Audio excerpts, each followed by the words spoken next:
Hey guys, Brian right here. I wanted to do something for tip or instructional Tuesday.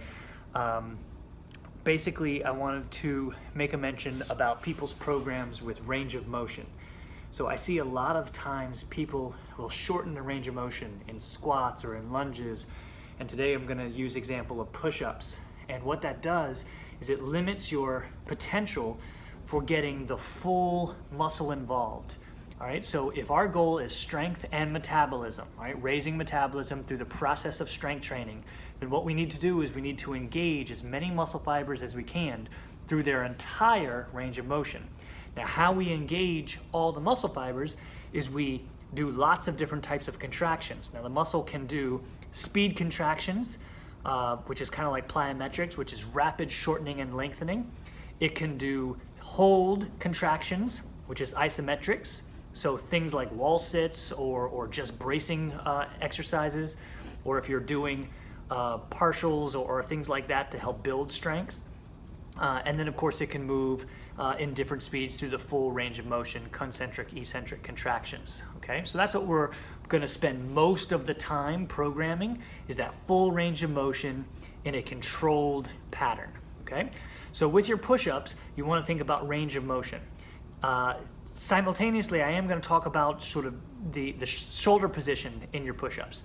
So a lot of times people will think that the closer you keep your elbows, the safer your shoulder is. And that's really not correct, because what we're trying to do is combat shoulders way out here, which is very unsafe for the shoulders, puts a lot of stress on the joint. So the answer for many people was, oh, we'll just take it all the way back on here. Well, I think that pendulum swings a little too far.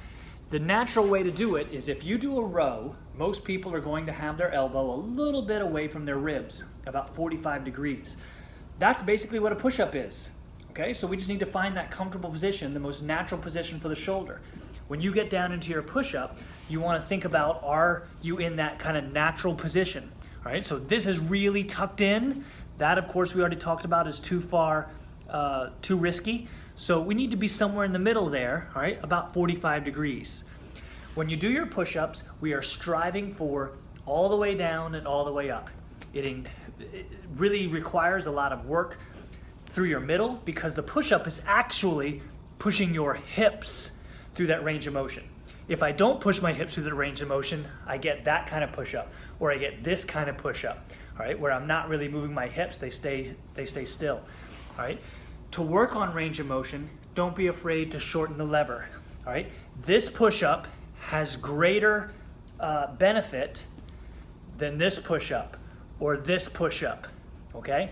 We wanna make sure we are training the full range of motion. It's all about progressions. It might mean negatives, it might mean partials, it might mean those shortened lever push-ups. It might mean you change the angle and you do them on a bench or a Smith machine or something like that. The key is finding your right progressions.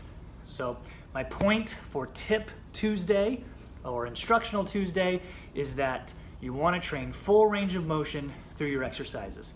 That's how you're going to engage the most amount of muscle we possibly can to get strong and to increase metabolism. All right, we'll see you again.